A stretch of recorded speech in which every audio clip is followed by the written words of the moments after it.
ലോകത്തെ അതിസമ്പന്നരിൽ ഒരാൾ, സിനിമാ നിർമ്മാതാവ് എന്നിങ്ങനെ സ്വയം വിശേഷിപ്പിക്കുന്ന ഗുണ്ടാ നേതാവാണ് ആഷ്ലിൻ ബെൽമൻ. ഇയാളുടെ ജീവിതം തന്നെ ദുരൂഹത നിറഞ്ഞതാണ്. 6 വർഷം മുൻപ് വരെയും കളിയിക്കാവിളയിലെ ഗ്യാസ് ഏജൻസിയിൽ ഡ്രൈവറായിരുന്ന ആഷ്ലിൻ്റെ സാമ്പത്തിക വളർച്ച അതിവേഗത്തിലായിരുന്നു.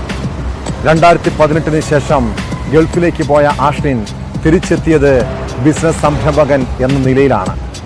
പെരുമ്പാവൂർ അനസ് ഉൾപ്പെടെയുള്ള ഗുണ്ടാ തലവന്മാരുമായുള്ള ബന്ധം ഇയാളുടെ ജീവിതം മാറ്റിമറിച്ചു.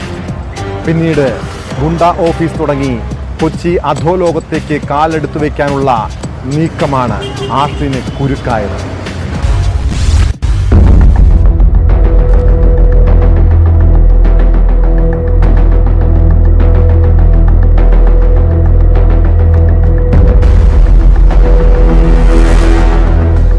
ഇൻസ്റ്റാഗ്രാമിൽ 31 ലക്ഷത്തോളം ഫോളോവേഴ്സ് ഉണ്ടെങ്കിലും ആഷ്ലിൻ ബെൽമൻ എന്ന കളിയിക്കാവിള സ്വദേശിയെക്കുറിച്ച് നമ്മൾ കേട്ടു തുടങ്ങിയത് 1 മാസം മുൻപ് മാത്രമാണ്.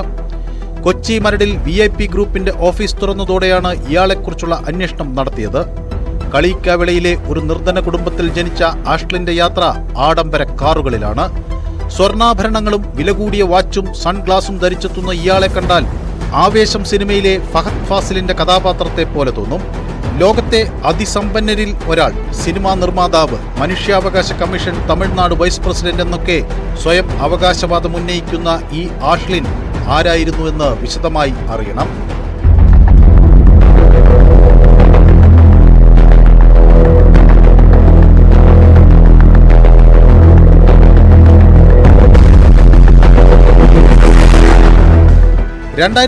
വരെ കളിയിക്കാവിളയിലെ ഗ്യാസ് ഏജൻസിയിൽ ഡ്രൈവറായിരുന്നു ആഷ്ലിൻ.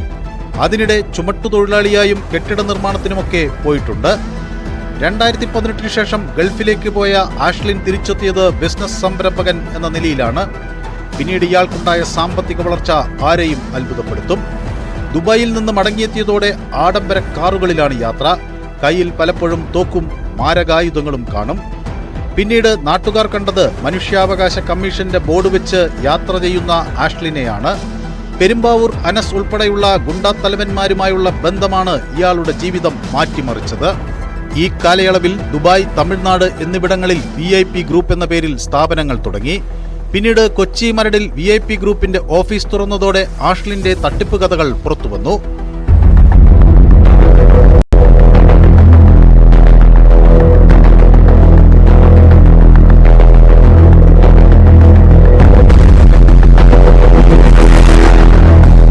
കഴിഞ്ഞ മാസം കൊച്ചിയിൽ ഗുണ്ടാ മീറ്റപ്പ് സംഘടിപ്പിച്ചതിനു പിന്നാലെ ഒളിവിൽ പോയ ആഷ്ലിനെ പിടികൂടാൻ പോലീസിന് ഇതുവരെ കഴിഞ്ഞിട്ടില്ല. പെരുമ്പാവൂർ അനസിന്റെ കൂട്ടാളിയായ ആഷ്ലിൻ ദുബായിലേക്ക് കടന്ന് തട്ടിപ്പ് നടത്തിയതായി ചില സൂചനകൾ മാത്രമാണ് പോലീസിന് ലഭിച്ചത്. നേരത്തെ പോലീസ് പൂട്ടിച്ച മരടിലെ VIP പ്രൊഡക്ഷൻസ് എന്ന പേരിലുള്ള സിനിമാ നിർമ്മാണ കമ്പനിയുടെ ഓഫീസിന്റെ പ്രവർത്തനം കഴിഞ്ഞ ദിവസം പുനരാരംഭിച്ചിരുന്നു. ഇതിലും പോലീസിന്റെ ഭാഗത്തുനിന്ന് ഒരു നടപടിയും ഉണ്ടായിട്ടില്ല.